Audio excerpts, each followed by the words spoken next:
welcome everyone to the conversation where we talk about everything Cowboys.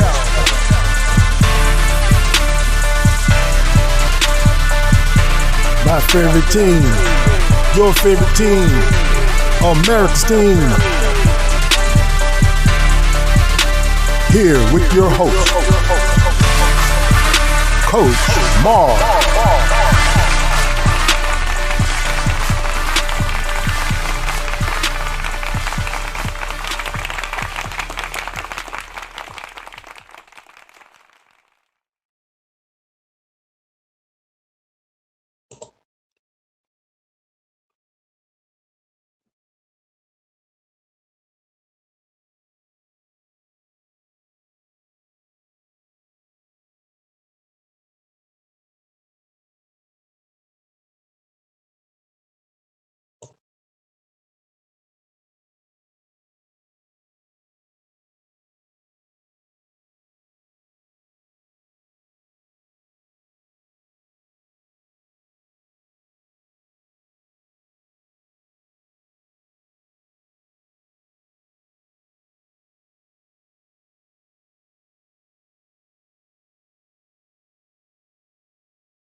Cowboy Nation, I think we back. How you doing, Cowboy Nation? Not being the technical difficulties, man, of this internet is really gets on my nerves, man. But hey, man, as an old football coach, uh, old school football coach, when we used to do it by the chalkboard, uh, it is it's a challenging thing, but I'm trying to get better at it. Just stop being on this beautiful Saturday, man. This is a nice Saturday, man. Still trying to, relax a little bit, supporting my Black History. Still is the Black History Month. As you see my shirt here, HBCU educated, Norfolk State University, home of the mighty Spartans of Norfolk State, Norfolk Virginia. Played there under the great coach of Willard Bailey, Hall of Fame coach, Norfolk State Hall of Fame, Virginia Union Hall of Fame, Black College Football Hall of Fame. Played there at Norfolk State and enjoyed my time playing there. Enjoyed my time being a part of the HBCU family. Um, it really looks for hopefully that Michael Vick can do a little bit more of this program next year, or somewhere we can get this program to be built. Uh, Heard some interesting things about the Cowboys move. Um, Heard an interesting thing that I love from just talking about these topics. Heard something I love from Chennis Barry, the coach of South Carolina State, um, and I wish we can use that as our mantra for this year. But defense is a weapon. Is what is a weapon in Dallas is our mantra for this year, because that's what's going to take us as far as we need to go. But he had it that their mantra is raising the bar, and because they have wanted to be at 2 years in a row, and his raising the bar and said be about results. The bar mean be about results, and that's oh man, that is so um, so challenging and has a punch to you. Be about results. Work hard, put the work in, but be about your results. So that's something that we need to do as Cowboy Land. But let's get into what we were talking about with Cowboy Land. As my topic says, about understanding the Cowboys cap moves. Um, just want to talk briefly about you know what we need to understand as a as a as a fan base about the cap moves of the Dallas Cowboys as people come into the screen. And I'm not gonna say I understand the everything about how the dollar values and all that this cap move. I can tell you that I can understand a general basis, and we have to understand the stuff that we don't understand, and the stuff that's happening, and the stuff that we do not need to equate ourselves with, and we got to understand some of the stuff that they're telling you. But you have to understand what you need to understand is that all these teams are financially literate about the cap, how to circumvent the cap, what they want to do, and all of them have budgets. They have budgets. They all of the teams got certain position groups. They spare the money. They understand. They all have that. So when certain things, when you hear about other teams say, "Oh, they doing stuff that they're not dealing with a budget," yes, they are. But as I try to tell you, every family, like football is relative. Just like we are in human beings. We may have 100 families making the same income. And out of those 100 families, there are certain things that all families, certain families emphasize more than others. There's stuff that certain families can't do that other families making got the same amount of income can do. Everybody is different, regardless of what. So in the NFL, all the families have a certain cap that they have to have. But every family is different based on how their contracts they already have, how their contracts are structured based off their budget, how they put stuff together. So all the families have the same budget, fictitious cap budget, but all of them have different breakdowns.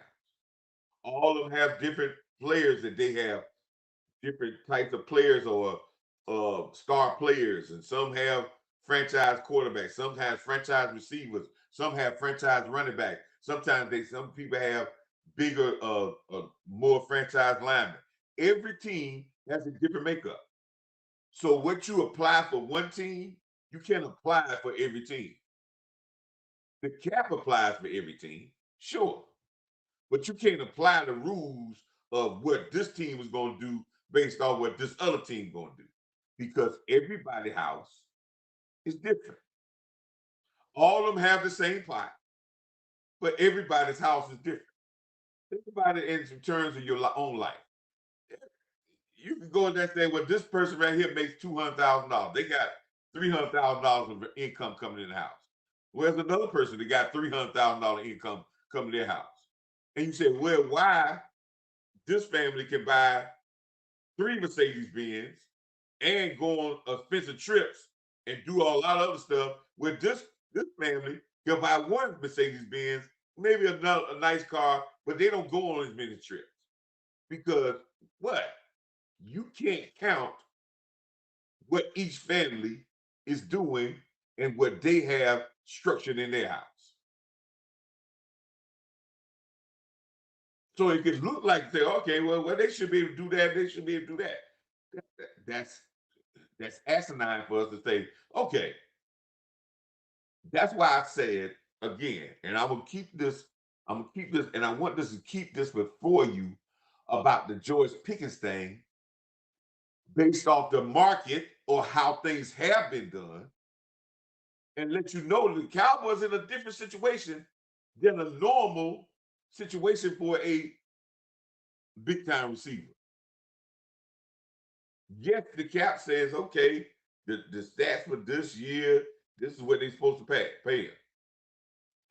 Okay. But most teams on that list, or most teams in that situation, don't already have a guy that you're paying franchise type money. And you did it within the last 2 years. But I will always want to say this as well. The Cowboys know what they're doing. Listen, when they made the trade for Quentin Clark and made the trade for the release of Michael Parsons, that was not a knee-jerk decision. It was financially calculated to say, if we do this, and when they found the trade with Green Bay, and Green Bay gave them Clark and the first round draft picks, they think about the story that was told about the Green Bay paid some of the salary, some of the bonus. So yes, they could structure his deal accordingly. The Cowboys did not take on Clinton Clark's deal thinking it was going to be an albatross of a a uh, an anchor around their neck going forward. No, they like to report, oh well, he getting paid so and so per million. But this contract was maneuverable, and they understood how they could try to fix it if he panned out well, and if he didn't, they knew how they could get out of it. It did hurt them salary cap last year because Green Bay had to sweeten the pot by trying to circumvent it. So when they brought him on, he really wasn't even a cap hit last year. And they knew going into the next year, it could be worked out if he panned out well. And he panned out well. When they went and traded for Quentin Clark, they didn't do this blind. Don't think that they said, oh man, because see, the reports is, oh, he's getting paid so much APY, average per year. And then they talk about the cap year. But they understood when they made the trade, what could they do going forward? I tell you, man, the Cowboys, it was already reported a long time ago. I think, see, some of the things that are reported, they don't emphasize it too much or they don't run it in the ground because it will make some of these storylines null and void.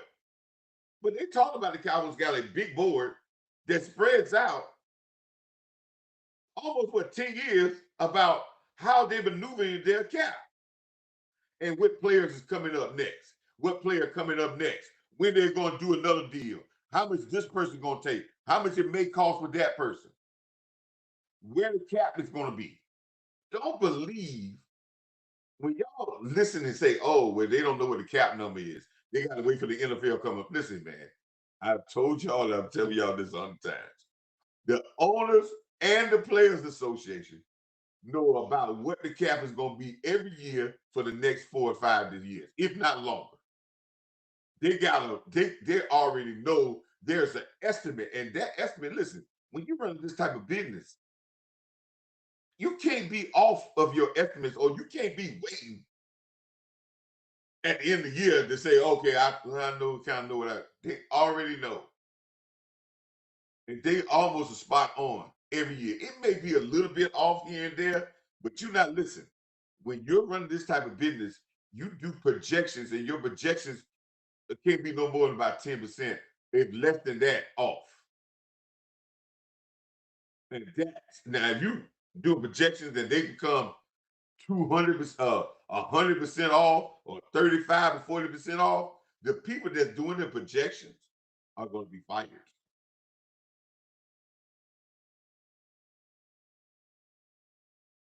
And billionaires do not plan at the spur of the moment. Everything the Cowboys do is calculated, man. And they already know, and what they tell you, and I don't know, and the reason why I'm saying this is we should understand that by now if we're Cowboy fans. We should have a understanding now that, listen, man, all this stuff is calculated. There is nothing that they're doing that's rocket science. They understand where their cap is going. They understand all this where it's going to be at.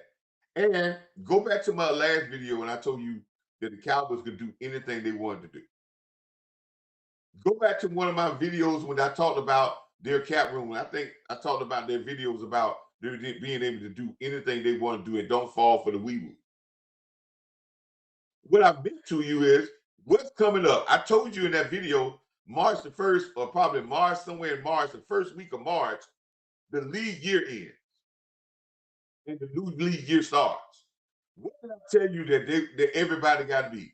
All teams have to be under the cap or at the cap. They got to be under the cap when the new league year starts. So now they're finally getting the numbers in, right? For all the bonus money that they have to pay, not the bonus money that they have to pay off the contract, because they already say if you got a bonus for so many touchdowns, they already got that in. But they got to pay the bonus money for the calculated bonuses they're giving for players that outperform their draft status. You're about to probably see next week that they're gonna start giving the Ready and some of these others, Rebel and maybe Ready. He's gonna get probably a bonus because he outperformed his draft status. He started some games. So if he was an undrafted free agent and you played some games and you started some games, they're gonna say you outperformed your draft status, and there's an NFL calculator to say, hey, we think he gets a performance bonus. And the Cowboys have to count that performance bonus into their salary cap for what? Last year. So if they're over, they may be over a little bit more. That goes through your whole. I think it's only on your rookie class. So you're gonna start hearing some of those things. I think the NFL it's got to have all that. Everything's got to be done. All the stuff that's gonna count towards the cap has to be done, and they're cleaning up all those books probably today or tomorrow. Because if the new year starts, I think March the 1st or first week of March, all that stuff has got to be calculated and already put to the team, because the teams have to know where they need to get down to be on the cap. So every team has to be cap compliant at the new league year. Okay, that's most times in businesses that's how you. Okay, we want you to be settled up. We don't want nobody way over the cap. Everybody has to be settled up when the new league starts. Okay, so this is why the moves have been made. With some of the moves have been made because I told you that the Cowboys in that video back couple of days, about 2 weeks, week and a half ago, I told you then that they got kickers. I told you that if you watch some of my shorts, I told you about that. They had kickers to be able to do anything they wanted to. The Cowboys already put in contracts that they can do reconstructions without and I told you about that.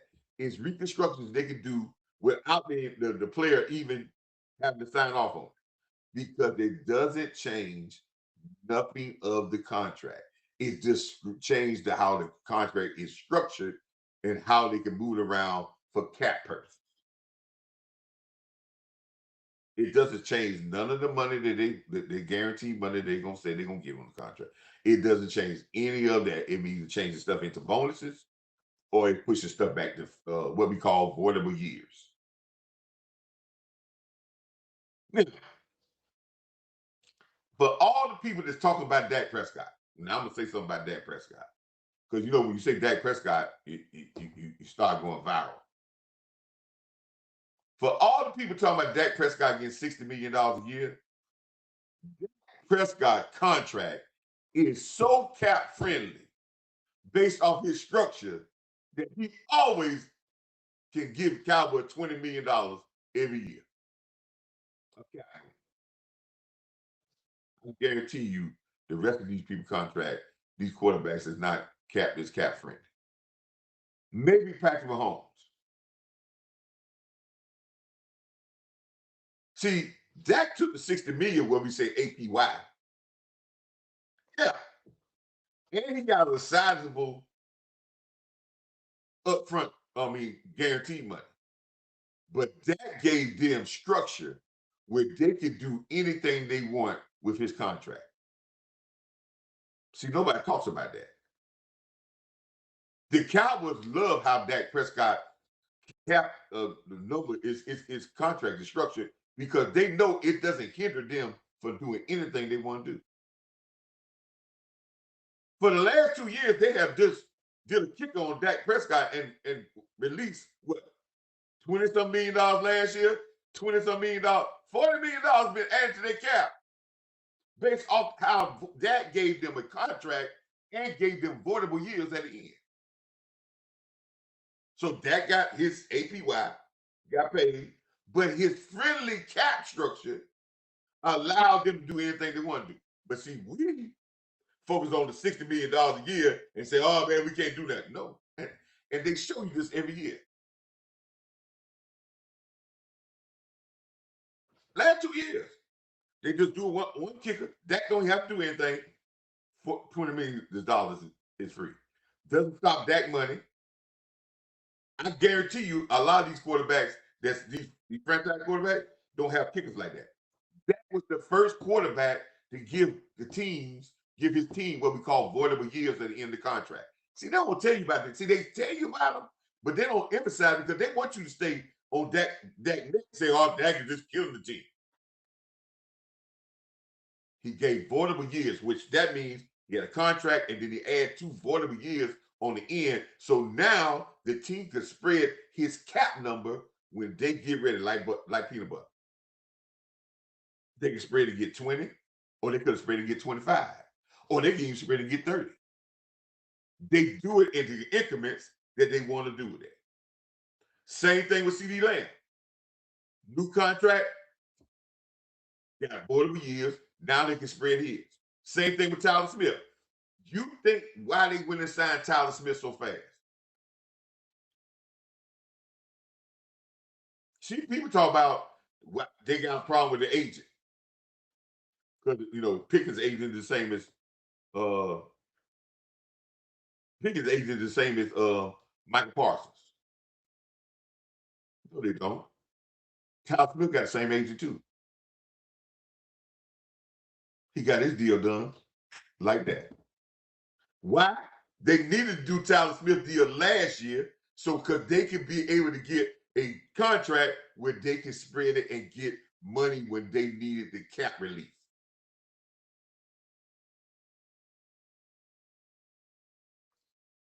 They spread Osa deal. Osa deal is not bad.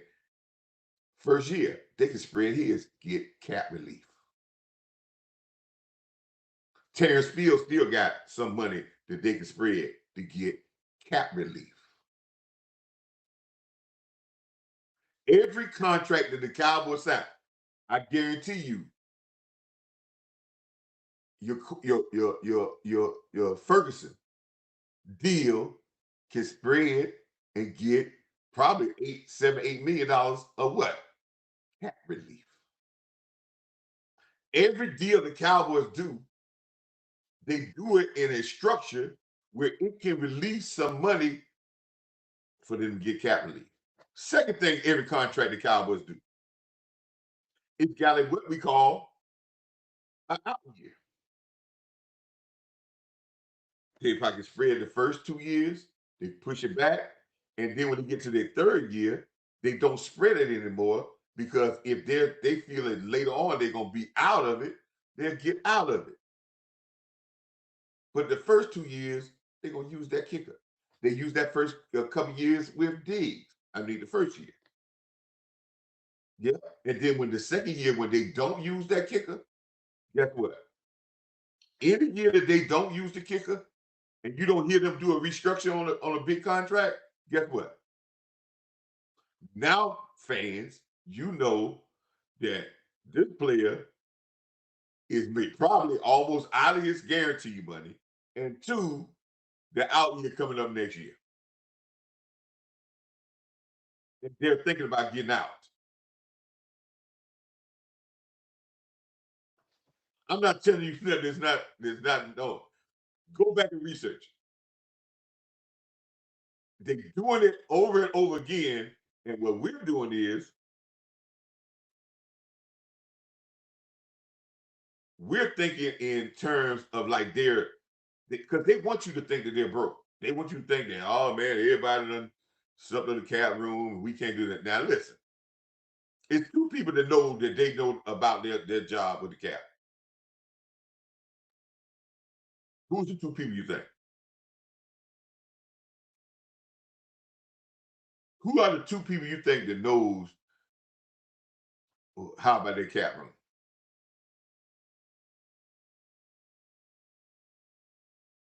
Or what they can do with contracts? It's the Cowboys and the agents. Agents know how these contracts work. Listen, agents know when they sign a contract the ins and outs of how that contract is calculated towards the cap. They might not know everybody else, but they know how their contract is calculated towards the cap. They understand about where you can push money down the road. They understand in the language of the contract what is bonuses. They understand how teams can count bonuses. They understand how teams can spread out the upfront bonuses. They understand that. So when they're out there negotiating for their client, they understand that hey, you can sign me at this big deal, but we can put this contract in these terms, and it ain't gonna be a big cap hit to you, and we can don't tell us about is a huge cap hit. We know we can structure this way. Now, where they run into is the ownership said, well, we got a budget and we're not going over this budget. That's understandable because the agent for the player is not worried about your budget for your time budget. They just worry about their player. And somewhere down the line, the two meet. They're concerned about their player, and the team gets a little bit we're concerned about how we can structure, how we can work this about their budget. Because they got to think about everybody. And somewhere down the line, they'll choose me and the deal gets done. It's never saying, oh, well, I'm going to get everything. Now, listen, we can say, well, they win the deal and they got the so and so. But then the ownership might win the structure. A deal is give and take by two parties. And in these type of states, it's going to be give and take. Everybody want to seem like they're the big winner. I always say that the agents always want to see like they're the big winner. The NFL wants to report like they want to report it like the player was the big winner.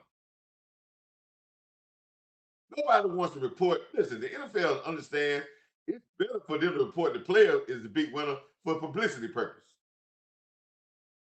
They're not gonna get no publicity by reporting that where the owners got won that deal. No, everybody wants to see the player win, and I'm not saying the player don't win, but it's a probably win for them in one area, but the ownership won in another area. Dak won with the $60 million. Dallas won with the destruction. Not saying destruction hurts Dak, but they won with destruction where they could be able to maneuver it the way they want to do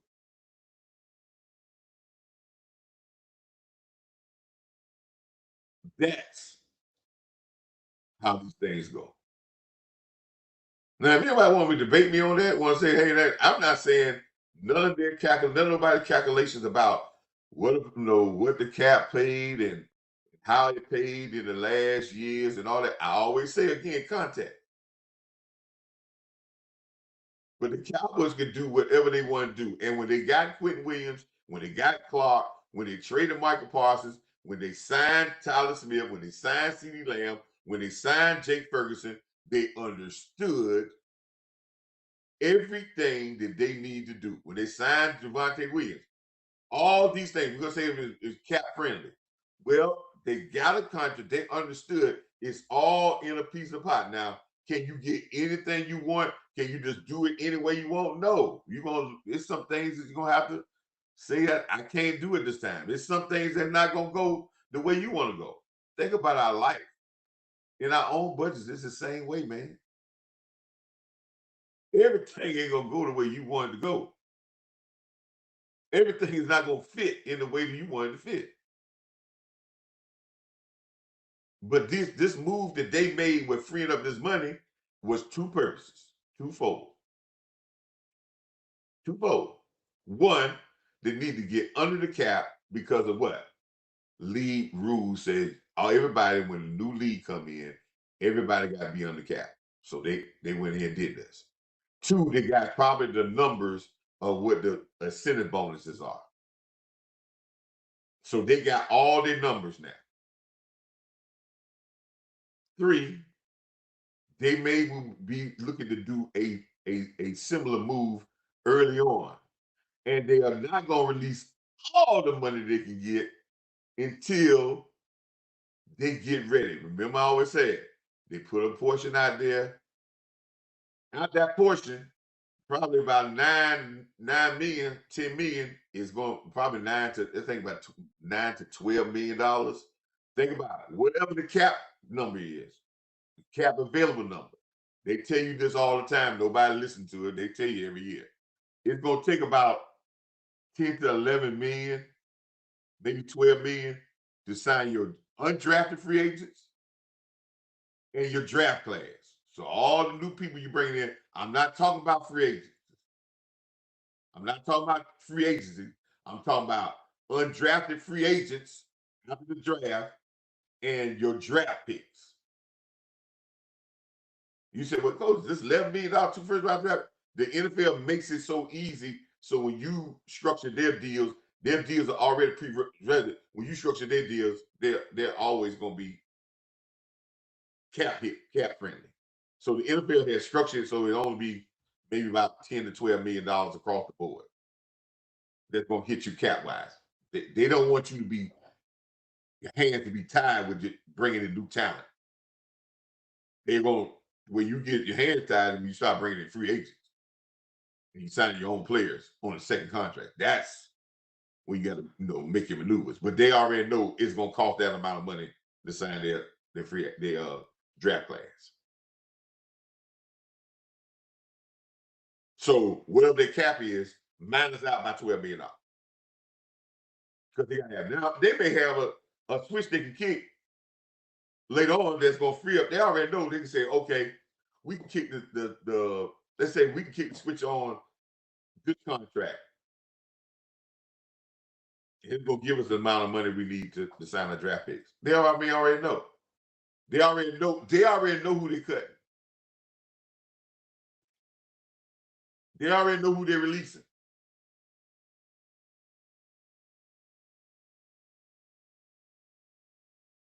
Yes.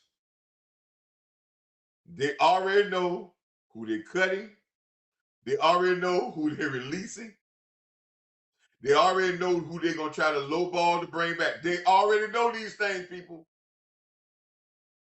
They ain't trying to figure them out on the road. When you're trying to work this money, you can't be sitting around saying, well, I don't know. We'll wait a while to see. No. They already got in their mind. If they cut this person, they already know what this releases, what this frees up, what that frees up. Another case. This is something else that you need to know about your Cowboys. Jerry Jones, I don't know about Steven, but Jerry Jones, the owner, has a hate.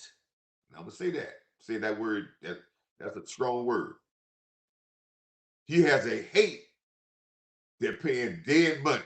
Now, dead money cap money, he don't care about that because most of that dead money on cap that they say is dead money is what we call monopoly money. It's money that's counted towards cap, but it's not paid out. But there are certain dead money when you cut players and they still got guaranteed money left on it. You got you got some of that money is calculated that you owe them cash money. Now, most of the players you're gonna get something, little something. But when you talking about playing players $5, $10 million or 20 million, 50, $10 million because you just try to get them out of the building and they say, okay, you can save $10 million on the cap, but you got to pay them $10 million. Yeah, you can save on the cap, but you're paying them money. They got to be horrible for you to tell you I'm going to do that. And I know somebody says Terrence Steele. They talk about what is Terrence Steele horrible or he has some plays he mess up? Because when I watch film on Terrence Steele, it ain't horrible. And know this here, you got 32 teams are waiting for you to cut Terrence Steele. I guarantee you that with everything I got in my body. They're waiting. He will have a job as soon as the thing goes through, he would have people knocking at his door right then. It's our over exaggerations. I think we over exaggerate the offensive line. There's no way in the world that you got a top flank offensive line. I mean, a top flank offense. I just think we think that it's got to be perfect.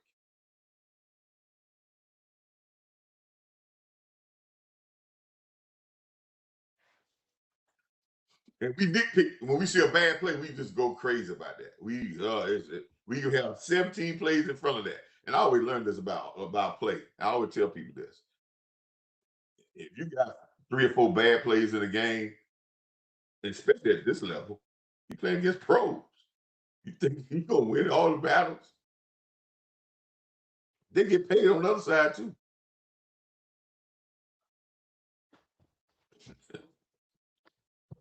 But if they will guarantee money, get it out your mind. If it's a lot of guarantee money, and go to Spotify. Spotify will tell you. It'll tell you. I think that thing. It'll tell you the structure of the deal. And if you look at that column and they say they still got guaranteed money going into this year, and that guaranteed money is like $10 million or $5 or $7 million, and the player ain't that bad, they will find a place for him. Cause check this out. And I was saying in your house. Now a lot of other teams do it. But let's think about it. Feel how you will feel. See, I think our Cowboy fans don't. We sometimes we ain't realistic. Feel how you feel. This is how you feel. Let's say Terrence Steele. Let's say you cut Terrence Steele. Cut him tomorrow. Redskins pick not Redskins, Giants. Yeah, that's who's gonna jump on him. Giants jump on him tomorrow. They pay him a salary. They got him in there. They let him clear waivers. Now listen, no team gonna pick him up off of waivers because they ain't gonna let you off the hook. They're gonna let him clear waivers. Then everybody's gonna say, okay, now he's a free agent, and then everybody gonna start throwing offers. Right? And then he gonna sign and play for the Giants. He gonna make a nice salary and take you Jerry Jones. He gonna be over the Giants playing well, and every week you gonna be kind of writing another check for 500,000 or 250,000 every week because you got to pay this guaranteed money on your contract because the contract you got now is a new contract. You still paying your contract. He getting a check from you, and he getting a check from the Giants, and you paying him, and you watch him and say, he didn't look that bad. Jerry ain't with that. I don't blame him in certain cases. That's why he ain't fighting Mike McCarthy. Why? Because Mike McCarthy had 1 more year in his contract. So he got all the orange. He got all the orange juice out he got all the juice out of the orange. Even though he knew the orange was dead, he was gonna get rid of the orange because he ain't signed no extension. That's the same thing I keep trying to tell you. When they don't make a kicker, when they don't push the kicker, right? They're accelerating. When they don't kick the kicker, that means they are accelerating the out year.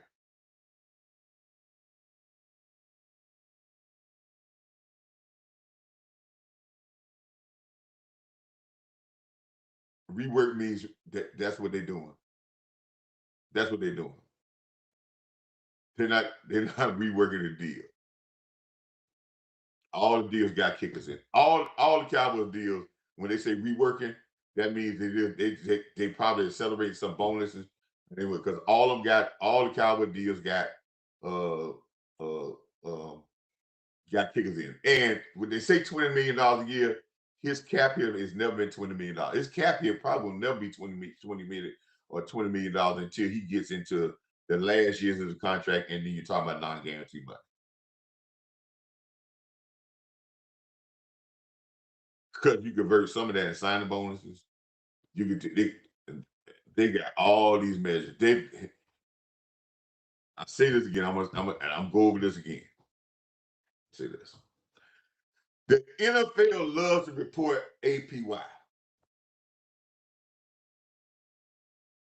You say, but coach, why do the NFL, National Football League, is the ones that say, hey, they love to report APY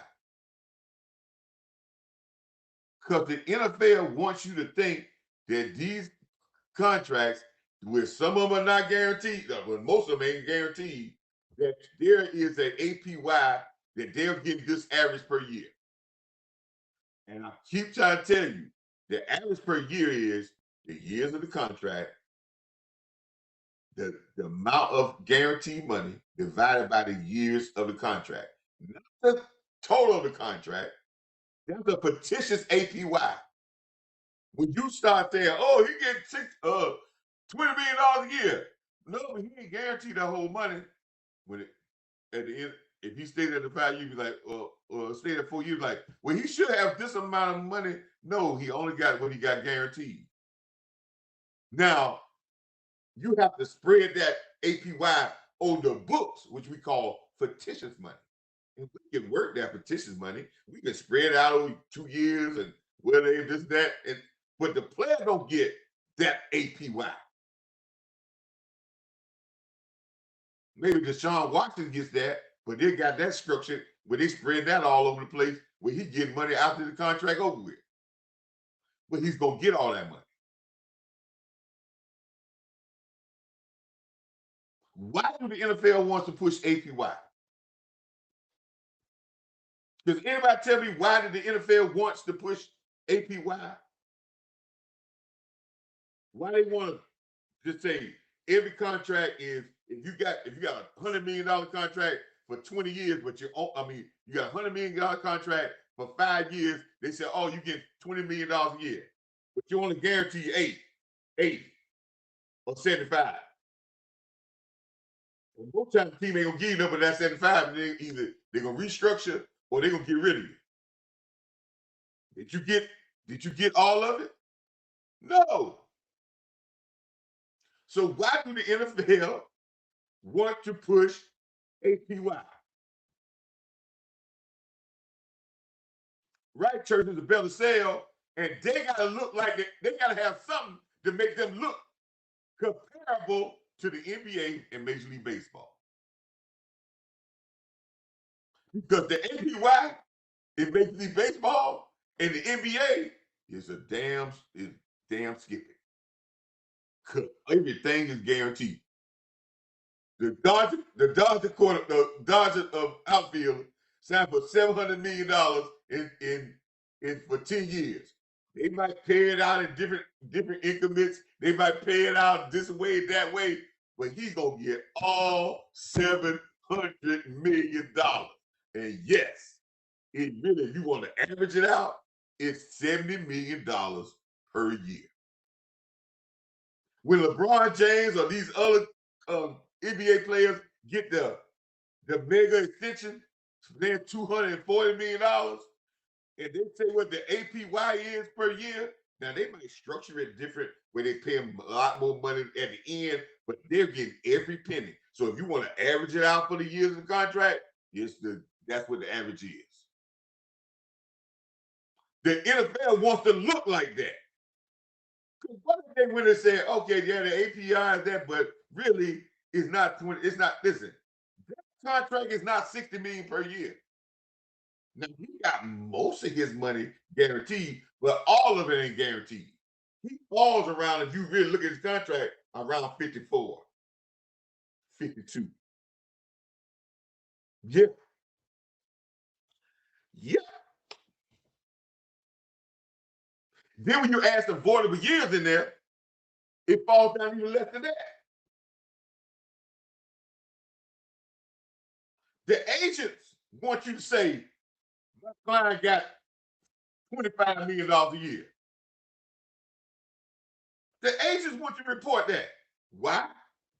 Because they want to look like, hey, man, I get my player $25 million a year.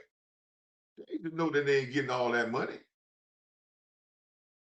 Guess who else wants you to report in football? They want you to report average per year. Who else? We talk about the NFL because they got to look. They got to at least have some respect when it comes to the other major sports.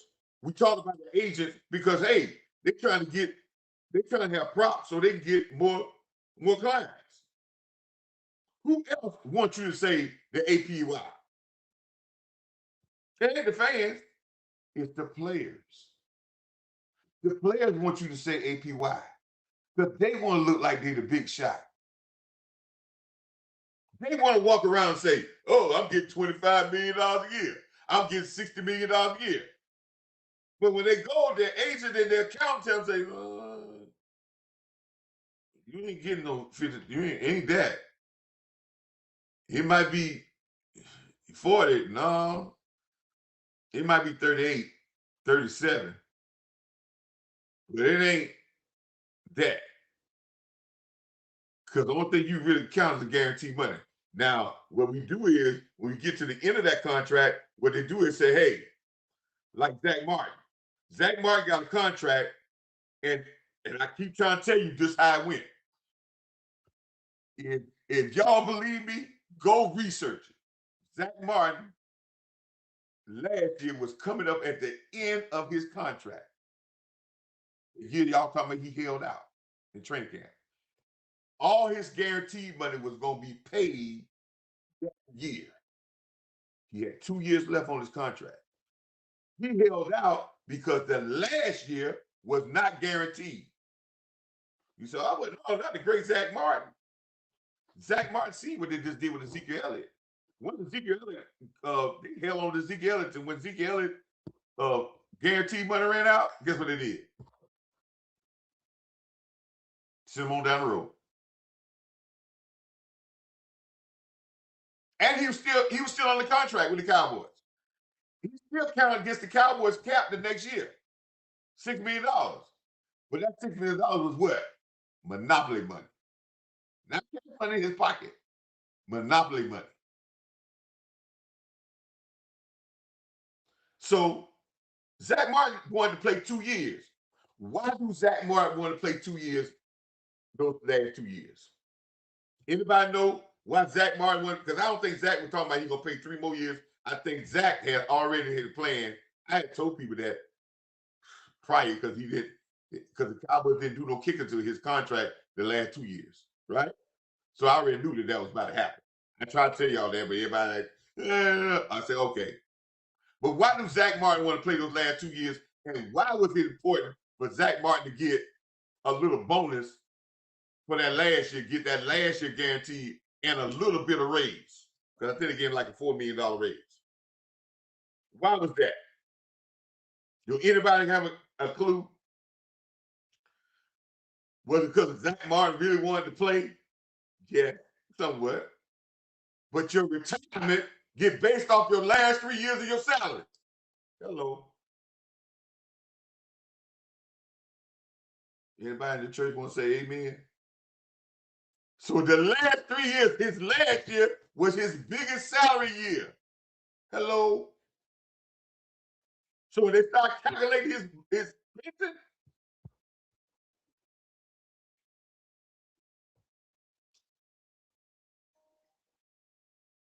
Zach Martin ain't fell off the banana boat. He was smart. His agent ain't fell off the banana boat either. That's why the ownership looked so pissed. Because they knew what the power move he pulled.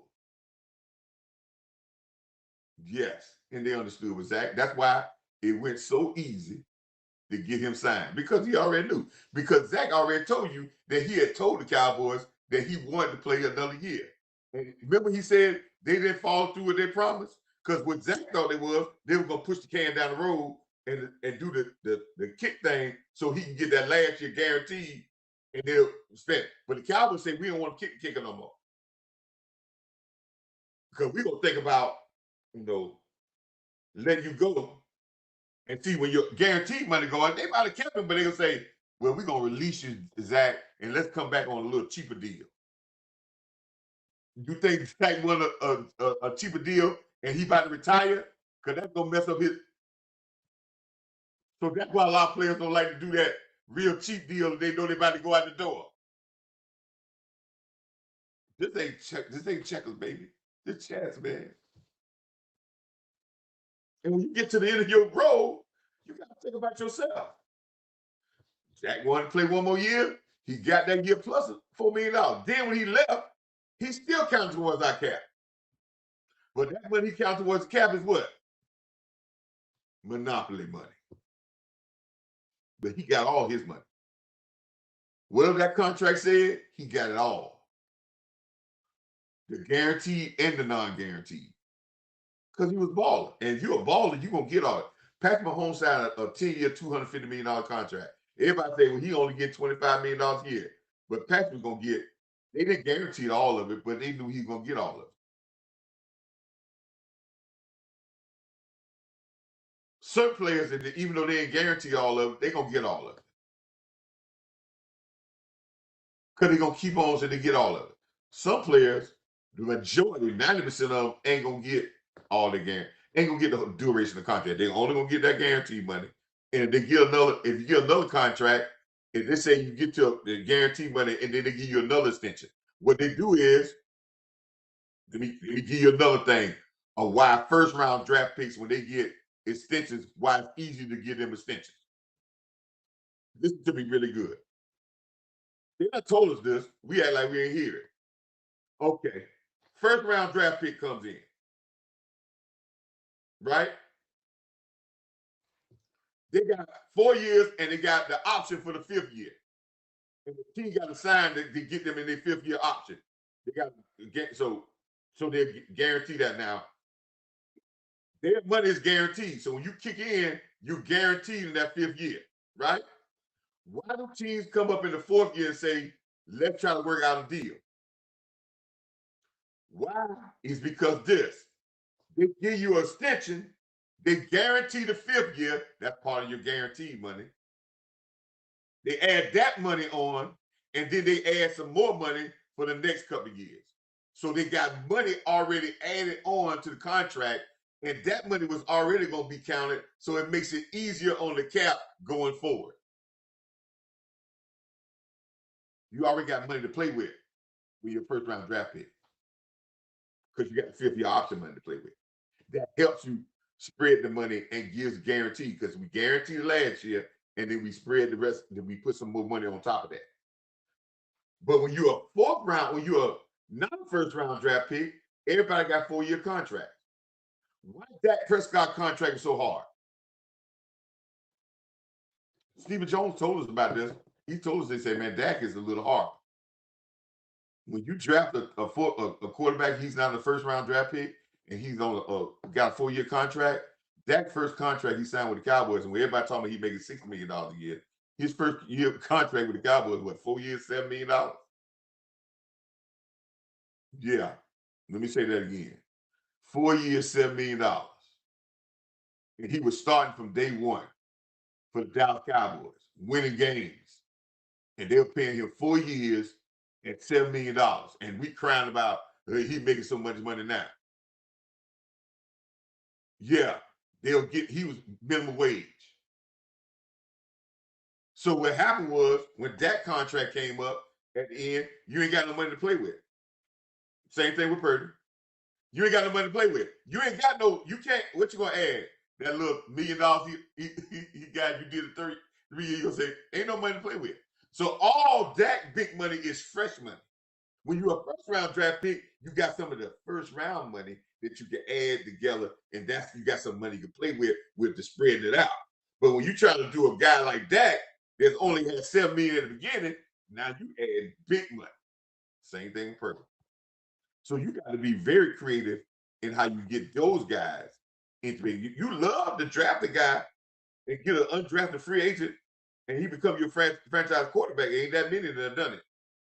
You love to do that, but the Cowboys have done it 2 times, and both of the times they had to be creative. They do the same thing with Tony Romo. He was an undrafted free agent. So you imagine the money he was getting, nothing. When he was throwing touchdown passes when he first started with the Cowboys, he was getting pennies. So when people say he got that big contract, everybody start talking trash about Tony Romo. He deserved that because he got paid way less than what he's supposed to get. So miss me with this about Dak. Listen, Dak played 4 years for $7 million. Now, did he make some money in the 4 years? Hell yeah. He the starting quarterback for the Dallas Cowboys. They had reported that Dak was making about $15 million a year on endorsement. He's still probably making about $15, $20 million a year on endorsement. The Jordan brand paying him, I don't even want to know how much they paying him. The perks.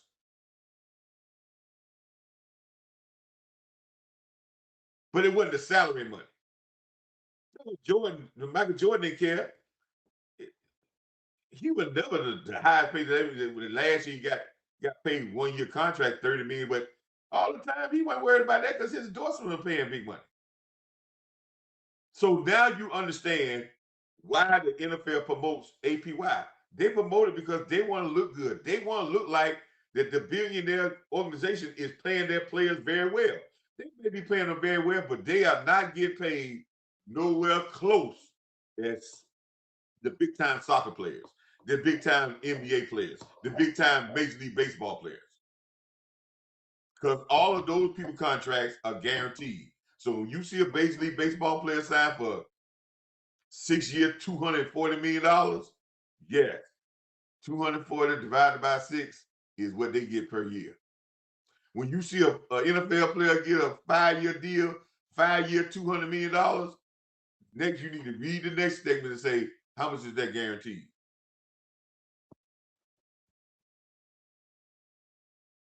Then you take that number and divide it. And he has the chance to make the rest of it if he balling out and they want to keep it.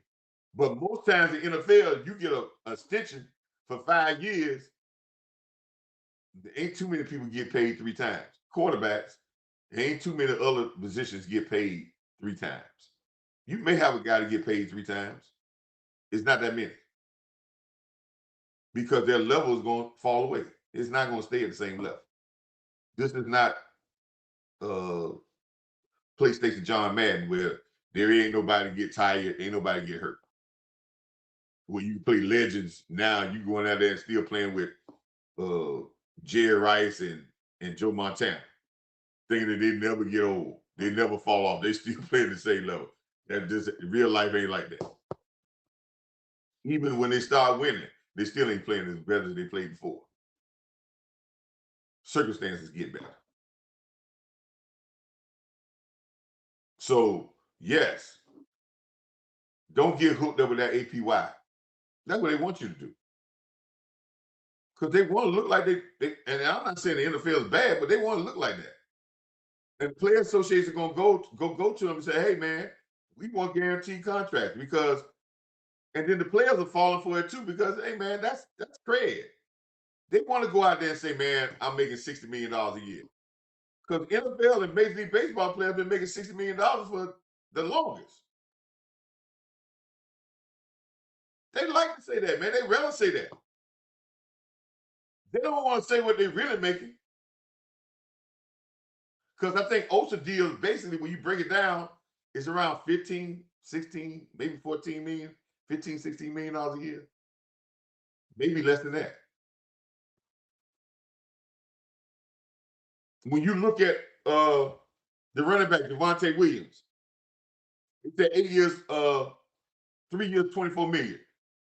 Everybody say he's $8 million for a running back. He got 16 million guaranteed. Quiz for everybody. How much per year is Devontae Williams getting paid? Devontae Williams. A little bit over $5 million. That's what he is. And his contract got an out after 2 years. So if they gave him $5 million up front, that means they really don't owe him but $11 million over the next 3 years. And guess what? Most of those $11 million are going to be paid by the time he gets to his 3rd year. So they already say the out is after what? 2 years. Because why do the Cowboys have the out after 2 years? Because all his guaranteed money will be gone after what? 2 years. Because the Cowboys' philosophy is the out means when we don't have to pay you no more because we don't like signing checks for you when you're not here. If y'all know the game, man, y'all will understand and stop arguing with each other about certain things. And they do this over and over again. Yeah, that's all. That's all he is, man. Basically, y'all talking about Jake Ferguson, talking about, oh man, oh they signed him, guys. Look at Jake Ferguson contract. He is not a $7 million. He's not a $9, $10 million tight end. Jake Ferguson is around a $7 million tight end, and he got out probably after 2 or 3 years when his stuff started going really bad. And I think he had a pretty good year, damn good year to me, much better than the year before. Everybody talking about some. Come on, man. I think his blocking got a whole lot better because I was watching block the same guy that we were talking about bringing here. He did a hell of a job against Carson. Nobody want to say that. Nobody want to hear that. And anytime a tight end block a defensive end in a pass rush, that should always go to the defensive end, especially top dots. And anytime a tight end wins, you give him the double check mark.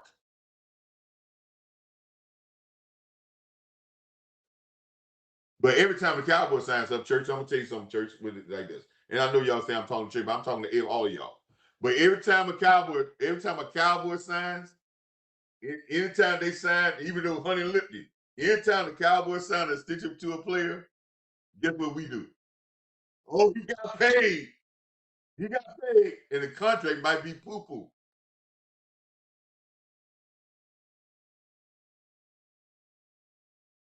Oh, Diggs got paid. I told y'all how many times, if y'all been following me, I told y'all that Diggs' contract was good for the short period, the short term, because he probably needed money, cash. And it was good because he got that cash right before he got his knee blowed out, which it turned out good. But I told you, and me and Coach Fowler said this. Dante Fowler said it's good up front because he got some cash, but as for the longevity of that contract, it was horrible. He signed a contract where he wasn't even guaranteed 50% of the value of the contract. So what did I tell you about that deal? Let me say this again. He signed a contract that said, what, 90-something million dollars, but he only was guaranteed 40-something.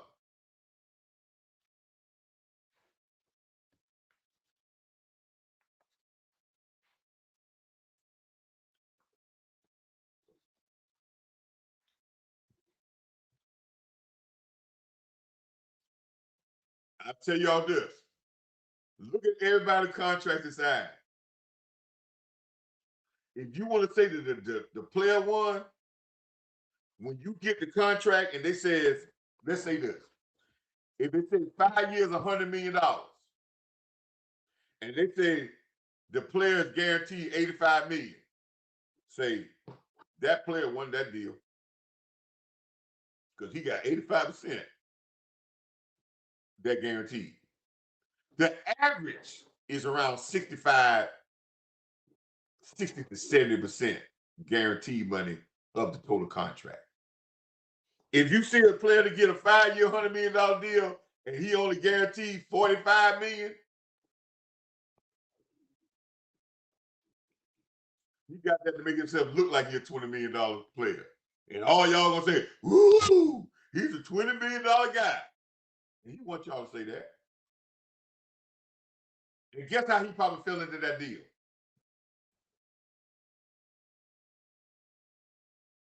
They probably said, hey, we want you to look, hey, you want us to be like you make it 20? Yeah. But we're gonna give you most of your money up front.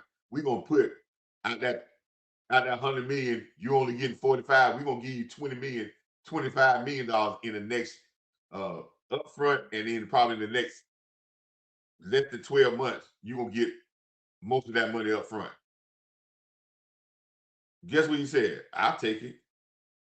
I know I ain't got much left. I know I ain't gonna get the rest of that money, but I need this cash right now.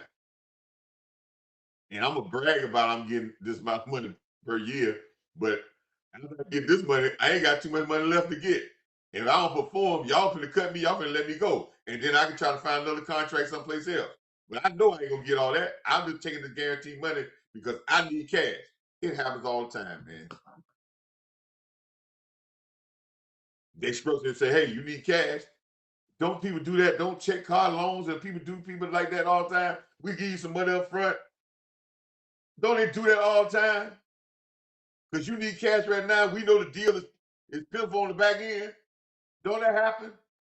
Don't you get sometimes drift into a car loan because you pay all this money for the car loan because you need wheels and you want to look good, so you'll take a bad deal so you can look good and get wheels right now? It happens in the NFL with contracts.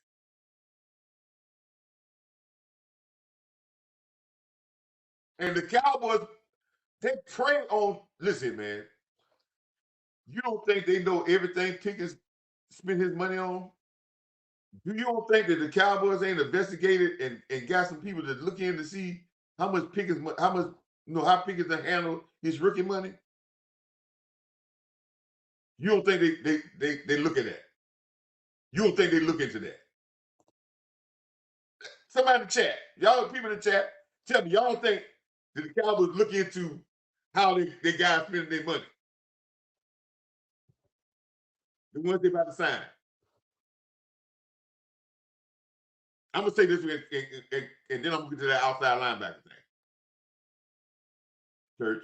Because we're gonna talk about players. Do y'all think that they don't look into how players spend their money and their financial status? You don't think the Cowboys don't send researchers out there to say, let me see where this guy, financially. You goddamn right they do. Because they can use that in negotiating what? You think listen, man, everything is real in love and war. So when they get you behind the 8 ball, they ain't trying to cheat you, but they say, well, let's structure this deal and get it this way, but we'll give you in the next 12 months, we'll give you most of your money up front. You're like, oh, okay, we're gonna structure it in that way, but we still got avoidable years on it, so it's not gonna hurt us in cap out, but we know you need the cash money. Okay, yeah. But that's gonna be all your guaranteed money, and then you got a boo-poo deal where they can get out the deal in probably 2 years, and you ain't getting none of the money. Yeah. Does your agent know that? Well, your agent supposed to work out a great deal, but the agent knows that you need money. What did Michael Parsons' agent get up there when he had that interview and he started talking about? What did his agent say? It was about how the money was being paid out. Didn't he say that? Because he needed the cash money.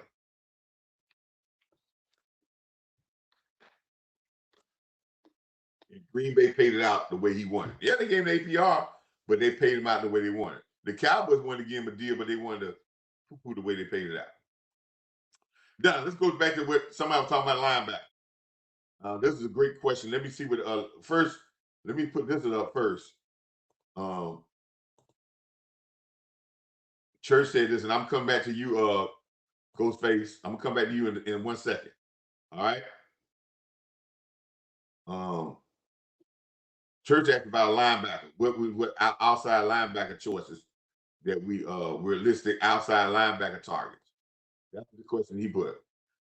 We need realistic outside linebacker targets because we are now in a 3-4. That was an excellent question about Church. Church is now starting to come along, just thinking of what? 3-4, 3-4. 3-4 wants dominating outside linebackers, not just guys that can rush the passes, guys that can play the run, but also can drop back and guard the flat and be versatile. But dogs that can come out. You hired a great offensive line, outside linebacker coach in the guy from Georgia. You hired a pass rusher specialist that teach guys how to, that may be not great pass rushers, but how to rush the passer. Outside linebacker. Think that, people, because that might be one of our draft picks. I think it's going to either be secondary and then linebacker. But the linebacker might not be where you think. Where they go and get a person in free agency they may go away from in the draft. But these things are what? Outside, I told you, safety, outside linebackers and rushing quarterback. They want versatile players on the back end that are bigger and faster and smarter. Okay? Let me see what Ghost said.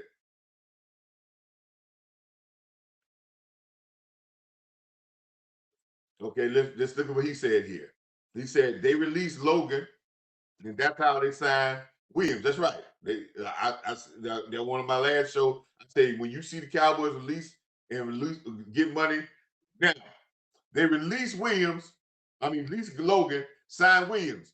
They was already over the cap, but that still made them that didn't change nothing. So then they can say, okay, we still got to make these moves. It didn't change their status. They weren't going to dig the hole deeper and then have to cover it up, right? They just shuffled some dirt around and then they knew they were going to cover it up anyway. So they wanted to do that and get that out of the way. And then the Williams wanted to sign a very deal that fit them well. So then when they got that done. So that's almost like when you going out to shopping and you see something that's, you see a Louis Vuitton bag and it's like, okay, man, I don't get paid till next week. I got some tax money coming in next week. But dog, this bag right here on sale. I'm gonna get this bag today. And I'm gonna place the money back later on. I can't beat this deal. Williams is one of those deals they couldn't beat. This ain't complicated, man. This stuff is just like you work in your house. We act like this stuff right here is different. It ain't no different. It's the exact same thing.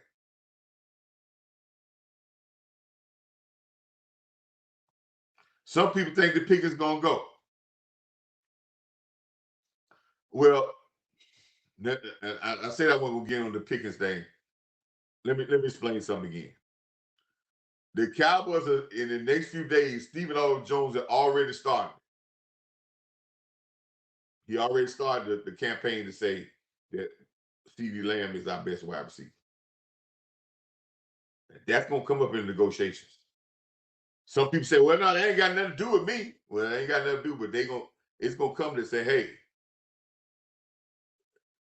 he's the best, and we're gonna pay him the best. We want you here, but you got to fill your place." Now, some people gonna say, "Well, Pickens the next up," but I can tell you this: what you have done longevity wise counts in them saying you the next man.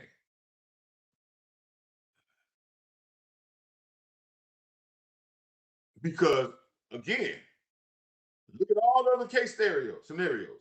Now you want to talk about quarterback, there has been a lot of guys, and I ain't saying Pickens winning. There have been some guys that had these amazing years, and teams paid them, and they end up. But remember the quarterback that for the some years ago, a long time ago, I think he was for the Detroit Lions. He had a great year, and they paid him, and then obviously they were like, "Oh, Jack." So again, I don't think Clowney is gone. Let me explain. This is another great question. And I'm getting some of y'all other questions. This is another great question. Aubrey's not going. Let me explain something about Aubrey.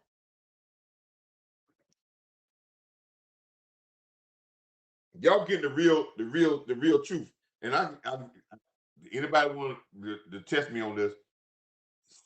It's certain things we did not even listen in the NFL. What is Aubrey? Let me give you my feeling about Aubrey because everybody been talking about Aubrey. But first, let's talk about what's real about Aubrey. What is Aubrey? Is Aubrey a draft pick? No. Aubrey is an undrafted free agent. Let me tell you how undrafted free agents are treated in the NFL and how when you come in as an undrafted free agent, sometimes you're at the mercy of the team. You say, well, Cole, what you mean by that? One, undrafted free agents, when they put a tenure to you, right? They put a tenure to you, undrafted free agents, they put a second round tender to Aubrey, right? That already guaranteed him a certain amount of money with the tenure, right? Then that also guarantees you if somebody gives him a contract, they have first right of refusal. And that also means if they don't refuse it, they get a draft pick, they get a second round draft pick. That's the same thing when you own the franchise tag and just unexclusive. So what happens? Why did I say that when you're an undrafted free agent, you get the short end of the stick?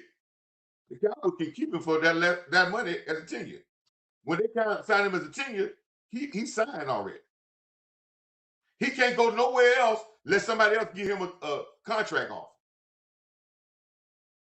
And then the Cowboys got the right to refuse it or accept it. They got to accept the offer that you signed. Or the Cowboys gonna say, okay, you came in, but give us a second round draft pick this year. Next, next year. This year. If I'm not mistaken, because I think you got to do it before the draft. It may not be before draft, but it's either second round. It's going to be a second round. You can put a second round tender, or you can put a first round tender. The higher tender you put on there, the higher the money you got to pay them. So they put a second round. Now, Auburn is nice, but how many tickets get drafted in the second round? Not many. So a team that's going to draft it, that's going to sign him to offer, got to say, okay, you really give a second round draft pick for a kicker. You got him off of undrafted free agents. So the Cowboys win if somebody want to come in and give him an $8 million contract. Because the Cowboys got an undrafted free agent, and now they got a second round draft pick for him. That's when you come in this league as undrafted free agent. The team got your rights all the way up to 6 years. After your first 4 years, they can put a tenure on you. Or after your 2 years, 3 years, they can put a tenure on. Then after that, they can put another tenure on you. Yeah. Teams are gonna stay away from them because teams don't take up people who got tenures on. Because people don't say we're gonna give draft picks. They're not gonna, they don't, that's a tax. They can sign your players, but you gotta be taxed with a draft choice. And you may not get the player anyway because the team got a chance to refuse. So either Aubrey gonna play the rules or the Cowboys are leaving him at his tenure. They probably done said that, listen, man, I think it's a fair offer, but if you want to play under the tender, go take that $1 million under the tender and we'll tenure again next year. So what you think, Auburn gonna pout and not kick well because they got him on tenure? No, because if he don't, he ain't gonna get no money nowhere else. So they got leverage on that situation. He can't just walk away. So all y'all talking about he's out of here. And if another team want to come and give him $8 million, fine. They're gonna pay $8 million for a kicker, and they're gonna give us a second round draft pick. Listen, man, teams ain't paying taxes on people. That's why very few players is undrafted get tenured. Very few sign with other teams. Like unexclusive free with the tag they put on Pickens, very few. You probably have to search really hard to find a team that gave an unexclusive tag on the player, and some other team came and swooped in with an offer, and they said, "Okay, we let it go." Because signing Pickens now is a tax. First, you got the payment. First is the offer sheet you guys have, and then you got to add the tax to them of the first round draft picks. And people don't, they like it, but they ain't paying no tax, no extra tax on that. That's what basically the tender thing. First, we get a chance the refuse, and then we got a tax on it because you got to give a draft picks then too. Now, my feeling about Aubrey. I'm not attaching no kicker. You found him on the undrafted free agent. You just got to get a guy that's reliable, and there's a lot more. There's a lot of reliable kickers out here. You saying, oh man, well, he can kick it for 40, 50, 60 yards, 65 yards. Man, do y'all see the NFL now? Yeah, he kicking them really good, but a 50-yard kick, 55-yard kick is being happening around the NFL. I'm not saying I would get rid of him, but we're not going all out for him. I'm not going to just break the bank for him because you can find kickers. Only in Dallas did we get this so enamored. I can tell you like this: Bill Parcells, Jimmy Johnson, some of you great coaches would have said, "Hey man, we offer you a nice deal. You get paid." Now you trying to break the bank, they would say, "Hey man, all right, let him go. We'll get somebody else. We move forward."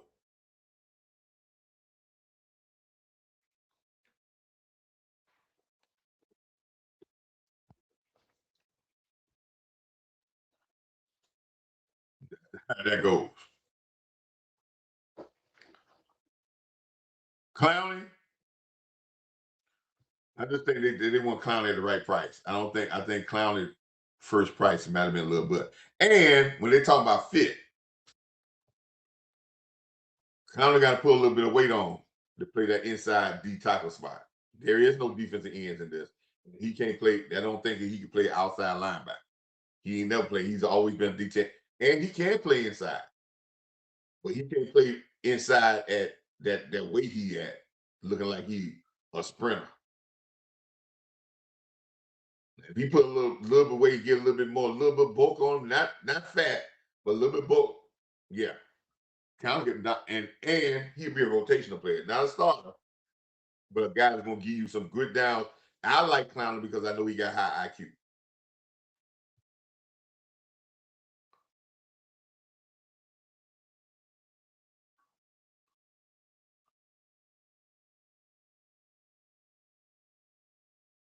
Yeah, it was some. Yeah, there was some times that the offense didn't show up in the second half. And let me give you something. Let me give you something. Let me give you something y'all want. Y'all get stuck on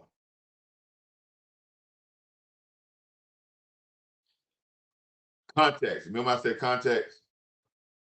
When they give you the stat about how much our offense is averaging per game, remind you they count when you get a turnover, and the turnover is within the 10-yard line and your offense score. They count when you get a turnover and then already in field goal range, you ain't get a first down and you score. They just taking the average of what you score in the game. Sometimes some of those is just bottom line average. They don't even talk about defense scores. They say they take the average of what you scored and they divide that and they say this is how many points you average per game. And that could be misleading. And they like that because they want you to think offense is. But look at the offensive efficiency. Look how many times a team score off, not off turnover. Look how many times the offense scores when they have to go, when they start on the other side of 50, not on their side of 50. Take that and find your average. Now you're finding the efficiency when it's not in their favor. And if that is high, then you got an efficient offense. If that is low, then your offense needs, yeah, you get in right spots is good. Again, then take the average of how they scoring per half per game and look at the better teams when they play the better teams. How efficient was the offense? Looking at just general stats, man, can give you a misleading thing. That's why it's context and everything.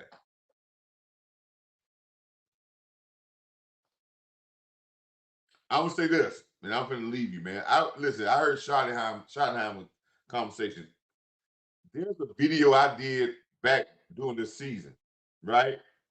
That talked about this offense.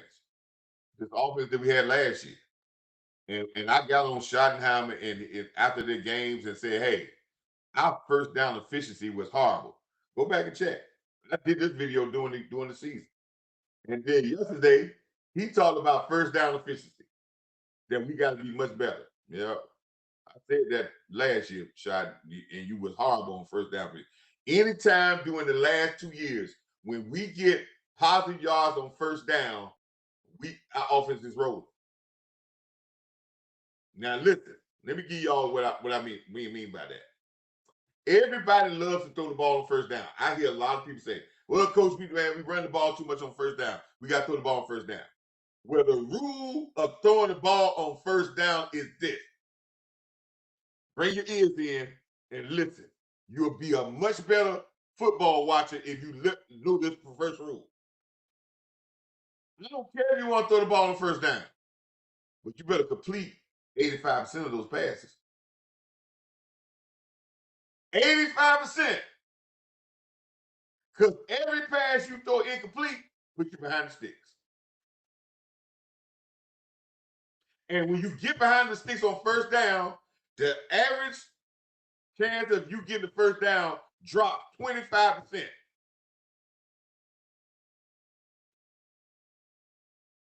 So what you say, coach, what you mean by staying behind the sticks? Staying ahead of the sticks. Let me tell you what being ahead of the sticks do for the defensive coordinator. I cut my teeth first as being a defensive coordinator. Yeah.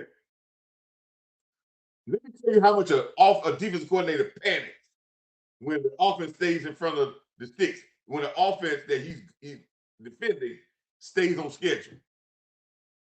And what does schedule mean? It's 10 yards to get a first down. It's 3 downs to get that first down. So 3.5 yards each play is what? That should be a little bit over first down yards. So when the offense get 3.5 yards or 4 yards on first down, they're what? On schedule. What that does for the defense coordinator? Schottenheimer said this. Defense coordinator, when they're on schedule, it opens up the whole playbook for the offense. Now the defensive coordinator got to guard everything. But when you throw an incomplete pass on first down, are you ahead of the sticks now? No. So who's now in the advantage? The defensive coordinator. And what did Schottenheimer say that the teams are starting to do on second down when you get behind the sticks? They pressure your ass. They going for the juggler. They sending guys blitzing. They're putting pressure on you. Because now, if you don't get them but 3 yards on second down, you still behind what? The sticks. And they limit your playbook to a certain amount of plays. That makes them in control. Third down is not the most important down. First down is the most important down. Like they say, the first meal of the day is your most important meal. First down. If this offense is efficient on first down, the game is much easier for Dak. There is no talk about Dak choking. Pickens and Lamb are doing great jobs. But when you are overly aggressive on first down and you throw incomplete passes or you have negative plays on first down, it kills your whole rhythm of your offense.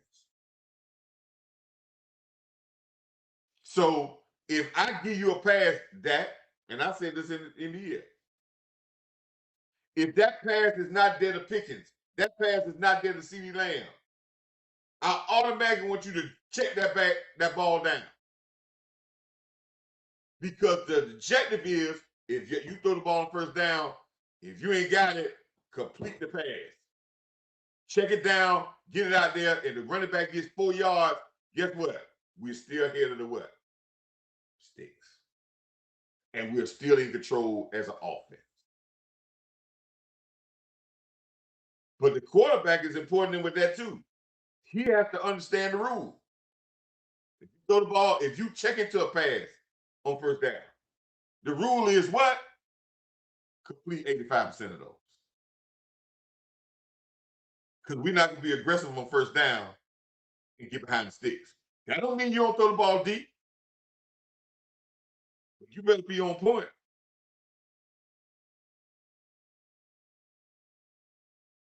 And sometimes teams do that when they get in good field position because they try to strike big on first down. Because if they do get behind the sticks, they still can get a field goal range. But you don't try that backed up. Because if you don't, you put yourself behind the sticks and they put the defense in control.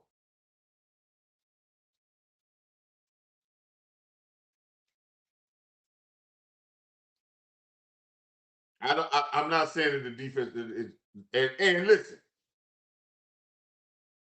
context. See, everybody looking at context. Let's look at this. And I guess I watch the game a lot different, right? I heard this statement right here. Let me show you this statement. And listen, I'm in agreement with you on some of these points, but let me give you something else that happened. If you really watch the games, you'll understand this. How many times we had penalties on first down that killed runs? We got down in the red zone against some great teams and got 2 penalties, 2 what we call pre-snap penalties. See, it's not always about the efficiency of the offensive play, it's the efficiency of the execution. The play might have been there, but anytime you have a drop pass, anytime you have a penalty, a badly blown assignment, all those affect the efficiency of the offense. So we can look at it and say, well, they didn't score. But I'm trying to get y'all to see it through the eyes of when they go back and they watch the film. There's a reason why we didn't score. And you got to look at the totality of it instead of saying, oh, well, the quarterback ain't get the job done. Oh, the play call was horrible. But when you look at it, you say, what killed the drive?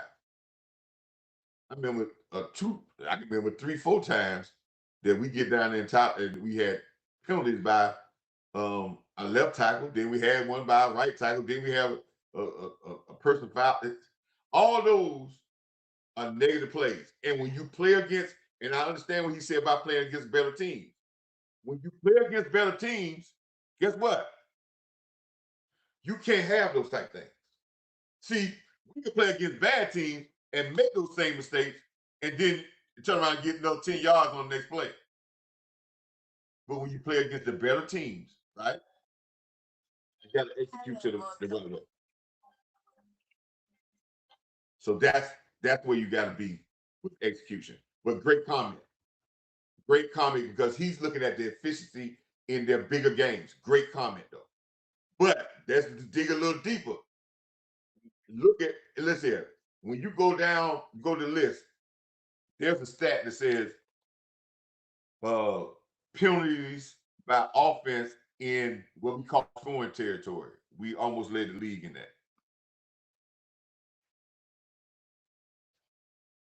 that. Those are killers. They kill efficiency.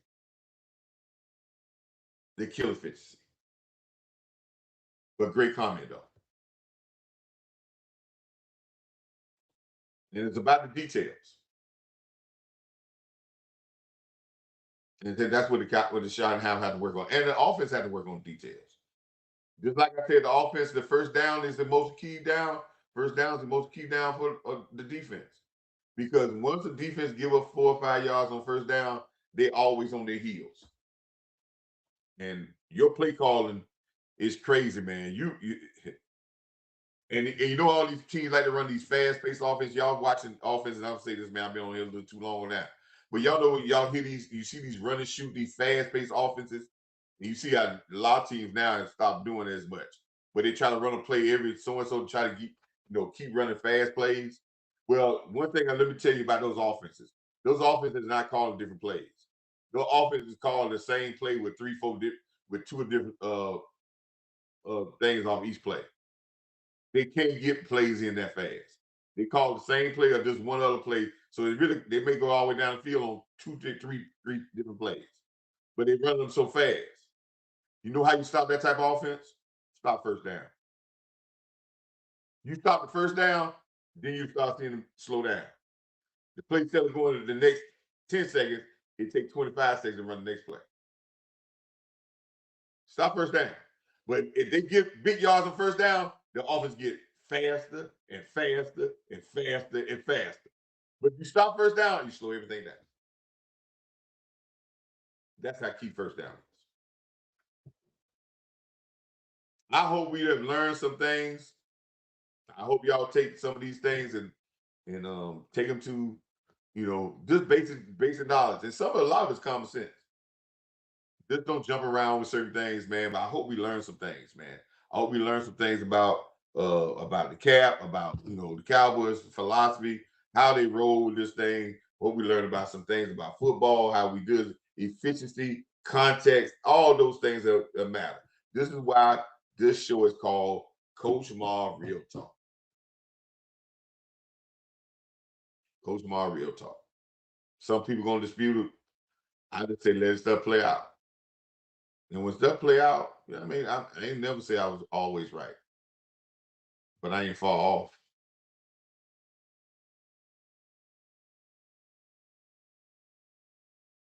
That's it. That's just how I go. So, hey, if you hadn't subscribed to this channel, please press that like button. If you're in this building, you are in this thing, don't leave out here without having a like, pushing the like button. I need that for the algorithm. So I need y'all to push that like button. If we had 35, 40 people in here, if this to 21 people in here right now, if you hadn't pushed that like, please push that like button. Please, if you hadn't subscribed, subscribe. If you hadn't shared this video, click that share button and share this video on X. If you want to share this on YouTube, share this on all your platforms, put those things out there. If you hadn't subscribed to my channel, please, if you want to support the channel, the Cash App is on the screen for you to support the channel. $ PBS 222. As y'all can see some of y'all probably can see in my background. I know some of you. I had some people say, "Well, Coach, look at your background. You had those ugly blinds back there falling down." We get ready for the studio. Studio is getting better. The Coach Marv towel is there. We're gonna make some towels that say "Defense is a weapon" in Dallas. That's gonna be our rally towels. But we're advancing. We're gonna have another background again. Support your HBCUs, HBCU educated. Black History Month is about to leave out. We're about to go into March. The nuclear year coming up. We're gonna be talking about something. We're gonna see some stuff that makes some moves.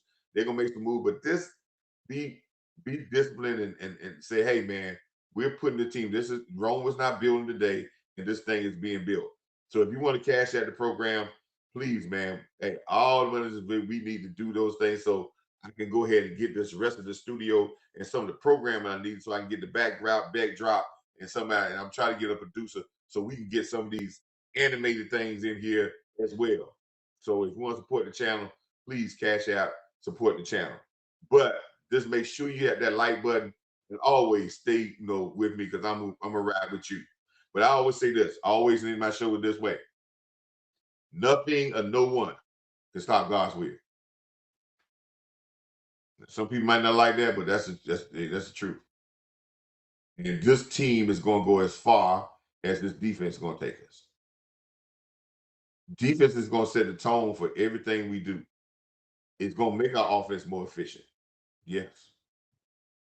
It can make your offense look like you got less warts. At Seattle, New England.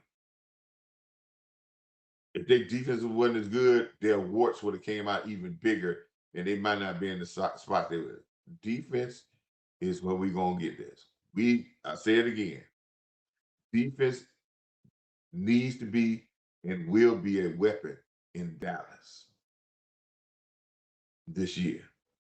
And I will say it again for everybody who's talking about how many years it is that we hadn't won. And I understand what y'all saying. I listen, I've been around for all of them. But I will tell you this: defense is dominating with all the Super Bowls we don't won.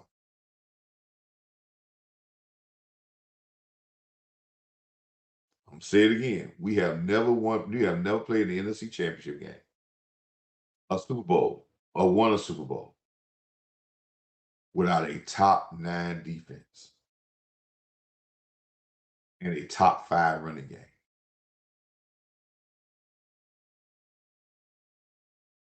In 2 of the years we won Super Bowls, our defense was number 1. One with Jimmy Johnson and one with Tom Landry. There's been 10 defensive MVPs in Super Bowls. We got 4 of them. We got a lot of offensive stars. But the DNA of Dallas is defense.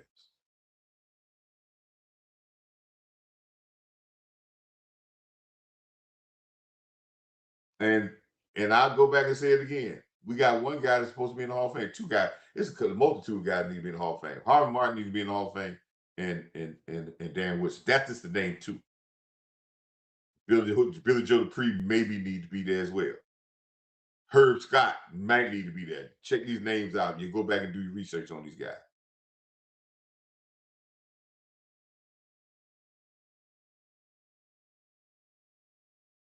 I don't know if Chuck Howling's in the Hall of Fame or not, but if he's not, check him out. Won the MVP on a losing team for the Cowboys. But that's just the name of few. Billy Joe Dupree, Herb Scott, Harvey Martin, Too Tall Jones should be in the Hall of Fame. Harvey Martin did some things that you, for a 5-year stretch, man, they was having sack records, and he got 20 some sacks, and they weren't playing them but what 14 games, and they weren't even throwing the ball as much. And he won the MVP of the league. So listen, I say it again: defense is our DNA as a championship team. So we get back to our DNA. Our offensive players will look even better, and they will shine. And they'll probably get all the credit, but defense will win it for us. So defense must be a weapon. Nothing and no one can stop God's will. And if y'all was working out this year, just make sure that you can keep hope in your heart. You have hope plus faith plus perseverance, and you'll get all the breakthroughs you need. And we're gonna raise the bar, as Coach Chennis Barrett said. Raising the bar. This year we're gonna raise the bar. And bar means be about results. That's a cool thing. Bar means be about results. Until next time, people. Like, comment, subscribe, share this video. We'll see each other on the rebound. Peace.